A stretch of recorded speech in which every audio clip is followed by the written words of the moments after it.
Semua ulama sepakat mengatakan Sayyidina Abu Bakar dengan Sayyidina Umar duduk bertelingkuh ni bukan dengan golongan yang ketiga tadi yang mengikut Nabi palsu ataupun kembali kepada ajaran nenek moyang dia semula, yang ni kembali kafir semula. Bukan hak tu.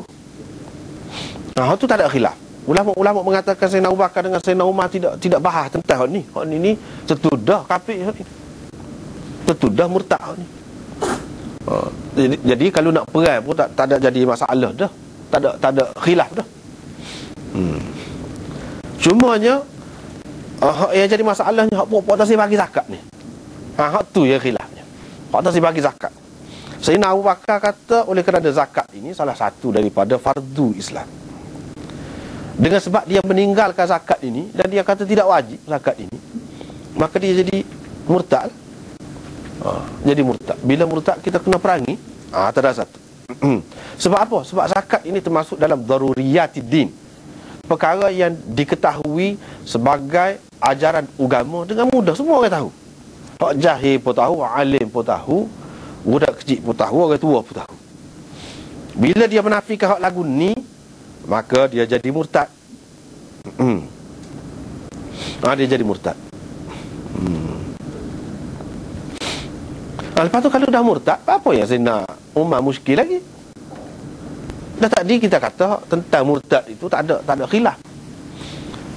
Cuma hak bagi zakat ni, kalau bagi zakat ni dia masuk dalam perkara daruriyat, perkara yang semua orang tahu, orang Islam tahu. Jadi apa yang Sayyidina Umar duduk bantah Sayyidina Abu Bakar tu? Dia begini. Hak tak bagi zakat ni dia terbagi kepada dua pula. Ni jadi khilaf ni. Dia terbagi kepada dua pula. Satu, iaitu dia menafikan langsung zakat ni. Tak ada zakat ni. Tak ada fardu pun zakat ni. Ni golongan yang pertama. Hak ni tak ada khilaf, Sayyidina Abu Bakar, Sayyidina Umar. Hak yang kedua dia ada khilaf, iaitu golongan yang mengatakan zakat ini memang kena bagi, tapi bagi ni zaman Nabi dulu bagi kepada dia saja. Bila Nabi tak ada, kita tak perlu bagi dah kepada kerajaan. Bagi sendiri. Bagi sendiri. Gitu dia kata.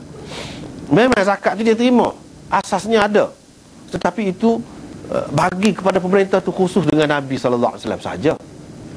Sebab apa dia pegang dengan ayat ni? Khudh min amwalihim sadaqatan tutahhiruhum wa tuzakkihim biha wa salli alaihim inna salataka sakanun lahum. Dia pegang dengan ayat tu. Ambillah sebahagian daripada harta mereka sebagai zakat untuk membersihkan mereka dan menyucikan mereka dengannya, dan berdoalah untuk mereka, sesungguhnya salat engkau itu, doa engkau kepada mereka menjadi penenang. Jadi dia kata ni khusus ni, khudh, engkau ambil, engkau tu siapa dia? Nabi. Wa salli alaihim, engkau doakan mereka. Ni pun engkau tu siapa? Nabi. Inna salataka, doa engkau tu siapa lagi? Nabi, kata dia. Bukan kamu, bukan doa kamu, tetapi doa engkau. Dan doa Nabi SAW memanglah istimewa, memberi ketenangan. Dalam ayat ini disebut sifat doa tu, iaitu dia memberi ketenangan. Orang lain tidak sama dengan Nabi, kata dia. Jadi kalau kita tak bagi pun tak apa. Ni golongan hak tak saya bagi zakat, hak ni hak jadi masalahnya, pertikaian di antara Abu Bakar dengan Umar. Sebab apa? Dia kata kita boleh bagi sendiri. Kita boleh bagi sendiri. Lepas tu kita kata kalau bagi sendiri pun dia bagi lagi. Apa ya siapa bagi semuanya? Nak perang dia. Situ macam-macam pula pendapat ulama.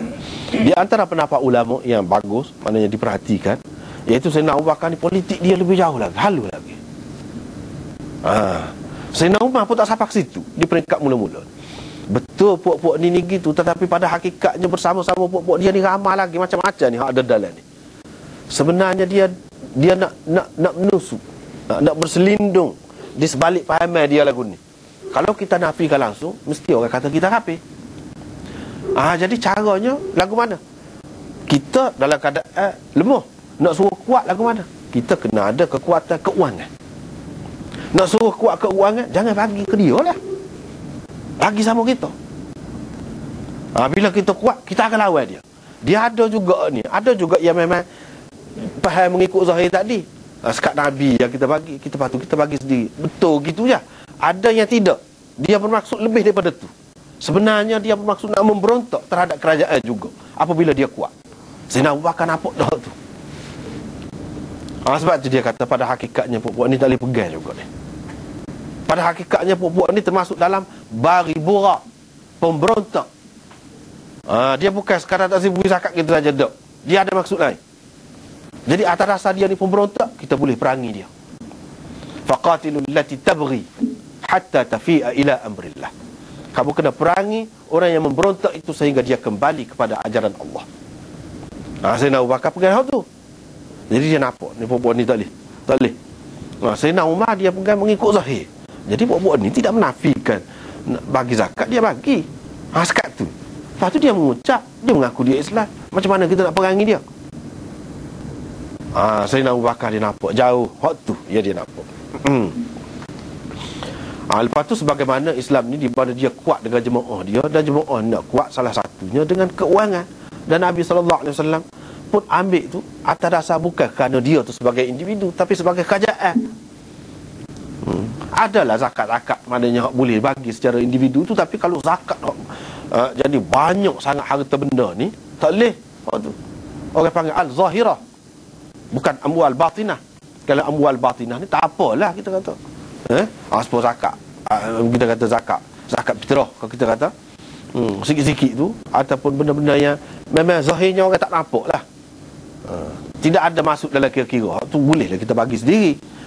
Tapi kalau hak masuk dalam kira-kira, ada dalam akaun maklum, seluah padai tu binatang ternakan dia nya ada, itu orang panggil amwal zahirah.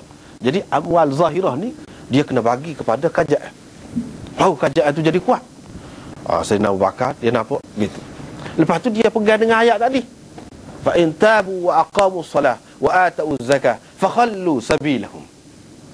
Kalau mereka bertaubat, mendirikan sembahyang dan memberi zakat, baru kamu lepaskan mereka, jangan ganggu mereka. Mana dia kaitkan dengan bukan taubat saja, mengucap saja, sembahyang dan zakat. Dia sebut gitu, baru kamu lepaskan mereka. Kamu nak tahu mana dia sudah bagi zakat ke tidak bagi zakat?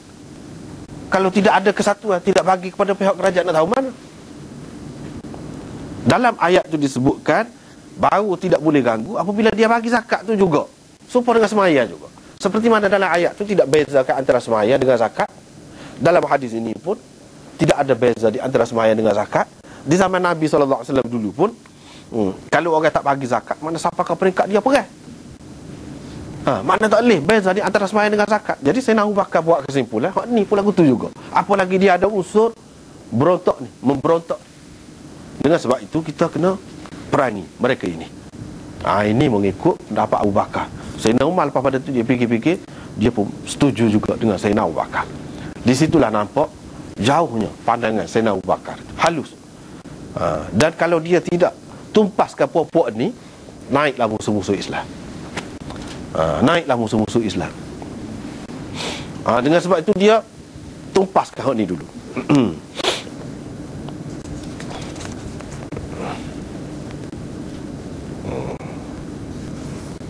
Ada juga pendapat ulama yang mengatakan bahawa betul hak daruriyatid din ini, kalau orang menafikan dia jadi kafir.